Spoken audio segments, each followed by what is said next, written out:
Zakariao Bassese, a senior secondary school student in his mid-20s, was shot and killed by bandits in an attack on his community in Bassese, Shiroro local government area of Niger State, on Wednesday morning. The brutal assault left several others dead and injured. A close ally of Zakariao told Sahara reporters. Zakariao was in his room when he heard the sound of gunshot in the frontage of his room, and he was attempting to escape when the gunman shot him in the hand and chest. In addition to Zakariao's death, the source said at least one other civilian was killed and 3 others injured.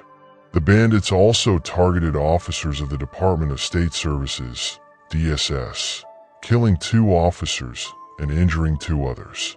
The attack prompted a response from security forces, who reportedly killed 20 of the assailants during the clash. The community is reeling from the violence, with calls for heightened security measures to prevent further loss of life. The source said, Zakariao was shot and killed by bandits when they attacked our community on Wednesday around 5 a.m. Zakariao is a senior secondary school student, and he was about 20 years old. Zakariao was in his room when he heard the sound of gunshot in the frontage of his room, and he was attempting to escape when the gunman shot him on his hand and chest.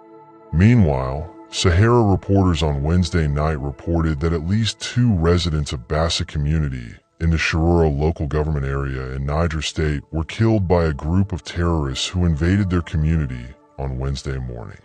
A community source who confirmed this incident to Sahara reporters identified one of the deceased persons as Zakariao, adding that 3 other residents were critically injured by the bandits. The source added that the bandits also killed 2 DSS personnel and injured 2 others during the attack that started around 5 a.m. on Wednesday. According to a community source, the Nigerian military later intervened, overpowering the bandits and eliminating at least 20 of their members, thereby ending the siege. This was also confirmed by a counterinsurgency expert in the Lake Chad region, Zajazalama Kama, in his recent report. The news of a recent bandit attack in Bassese, Shiroro local government area of Niger State, where a secondary school student named Zakariao and 2 DSS operatives were killed, calls for more than just a cursory glance. This incident, which also left several people injured and sparked a violent clash with security forces, provides insight into the larger security crisis plaguing Nigeria. In this discussion, we will dive deep into the incident, unravel its roots, and critically examine the responses and larger implications.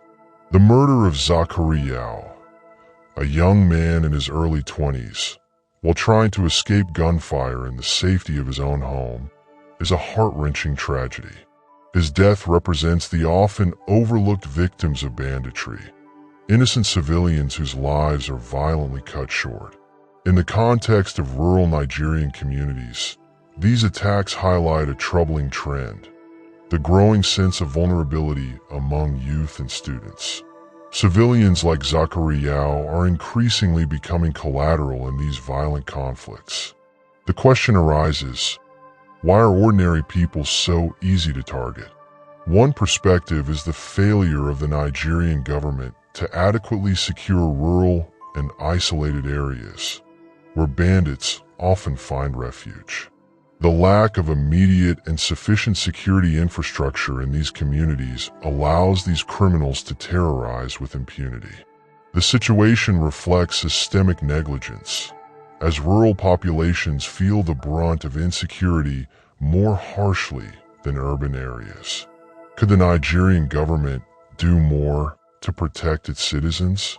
This is a question that invites criticism from those who see the state's response as insufficient or slow. The attack also saw the deaths of 2 Department of State Services, DSS, operatives, which raises concerns about the safety and preparedness of Nigeria's security personnel. The DSS is tasked with internal security and intelligence gathering, yet the loss of its members during such an attack speaks volumes about the sophistication and danger posed by these bandits. The death of trained DSS officers at the hands of bandits begs the question of whether Nigerian security forces are equipped to handle this growing menace.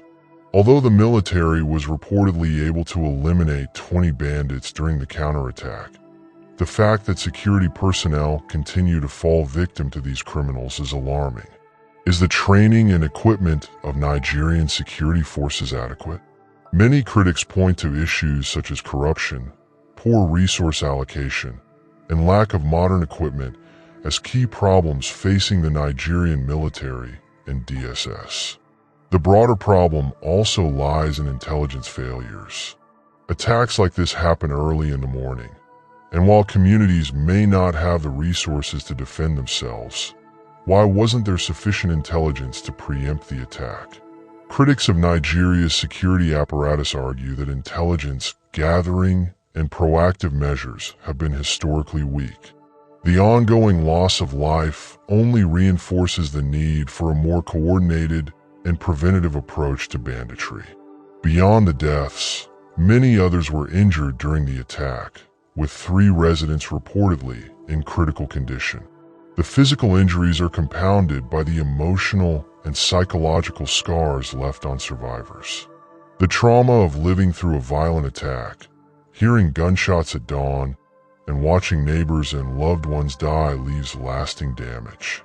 Moreover, families are forced to flee their homes, leading to displacement, a growing crisis in parts of Nigeria affected by banditry. One critique of the government's handling of the bandit crisis is the lack of attention to the humanitarian needs of those affected. Displacement, loss of livelihoods, and trauma are not adequately addressed in the national discourse. What support do survivors receive after these attacks? Critics argue that government and international organizations must do more to support affected communities, offering not just security, but also psychosocial aid, financial support, and efforts to rebuild their shattered lives.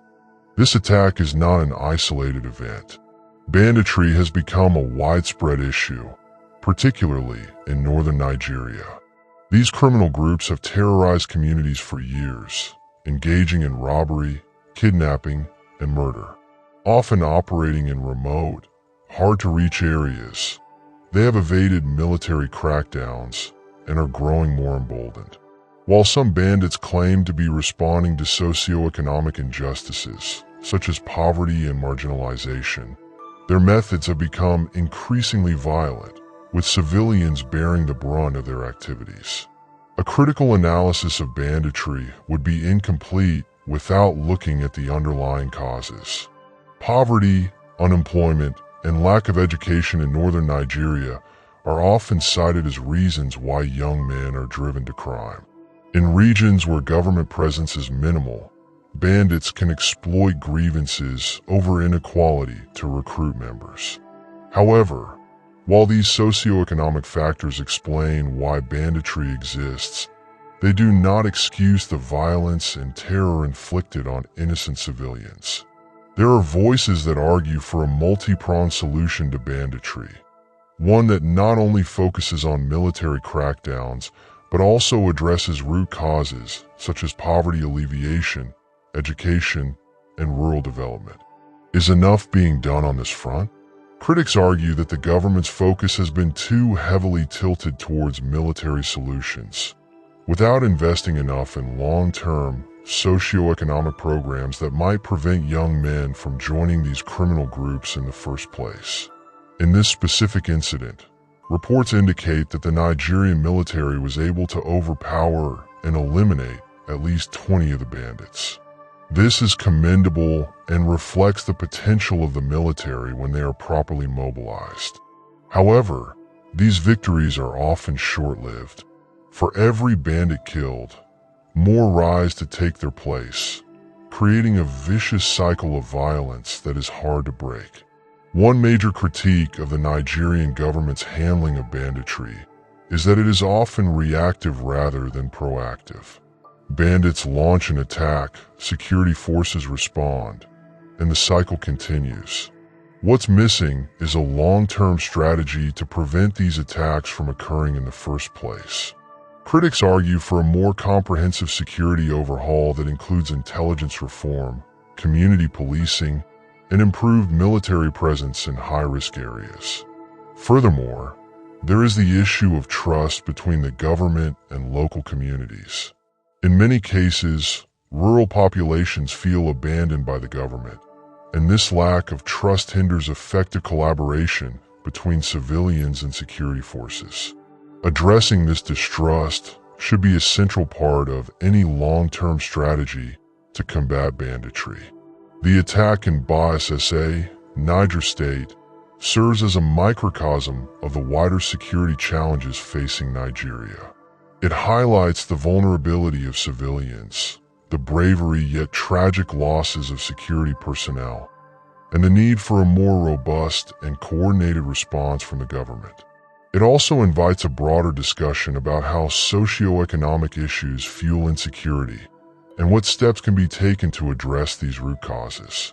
Should the government focus more on socioeconomic reforms to combat banditry, or is a military approach still the most effective?